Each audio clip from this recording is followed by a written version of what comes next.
ओम श्री गुरुभ्यो नमः।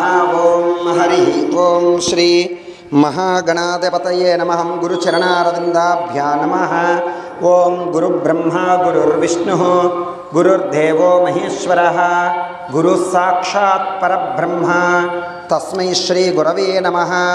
अस्य श्री गुरुचरणारविन्दाभ्यां नमः।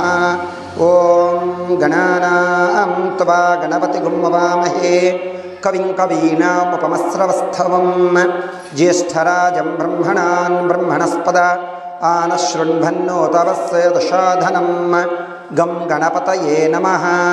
ओं प्रणो देवी सरस्वती वाजेभिर्वाजनीवती धीनामवित्रियवतु महासरस्वत्यै नमः। ओं ज्ञानानन्दमयं देवं निर्मलस्फटिकाकृतिम् आधारं सर्वविद्यानां हयग्रीवमुपास्महे गुरवे सर्वलोकानां विषजे भवरोगिणः निधये सर्वविद्यानां दक्षिणामूर्तये नमः। नारायणसमारम्भां व्यासशङ्करमध्यमाम् अस्मदाचार्यपर्यन्तां वन्दे गुरुपरम्पराम्। अस्य श्रीगुरुचरणारविन्दाभ्यां नमः।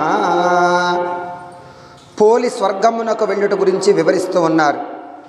అనగనగా ఒక చాకలిది, దానికి 4 కొడుకులు మరియు 4 కోడళ్ళు గలరు. ఆ చాకలిది 3 కోడళ్ళు కూడా మరియు 3 కోడళ్ళు కూడా ఆశ్వీజ బహుళ అమావాస్య మొదలుకొని కార్తీక మాసంలో ప్రతిరోజు కూడా తెల్లవారుజామునే స్నానం చేసి దీపములు పెట్టుకుంటూ ఉండేవారు. ఈ విధంగా నెల రోజులు చేసిరి. తరువాత కార్తీక బహుళ అమావాస్య తెల్లవారుజామున లేచి కడసారపు కోడలతో మేము స్నానమునకు వెళుతూ ఉన్నాము, మేము వచ్చేంతవరకు ఇంటి వద్ద జాగ్రత్తగా కాపలా ఉండము అని చెప్పి చాకలిది మరియు ఆ 3 కోడళ్ళు కూడా స్నానానికి నదికి వెళ్ళారు.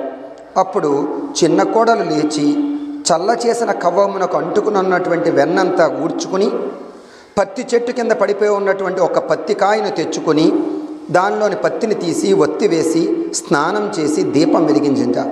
అత్తగారు వచ్చి చూస్తారేమో అనే భయంతో ఆ దీపం మీద చాకలి బాణను మూత వేసిందిట.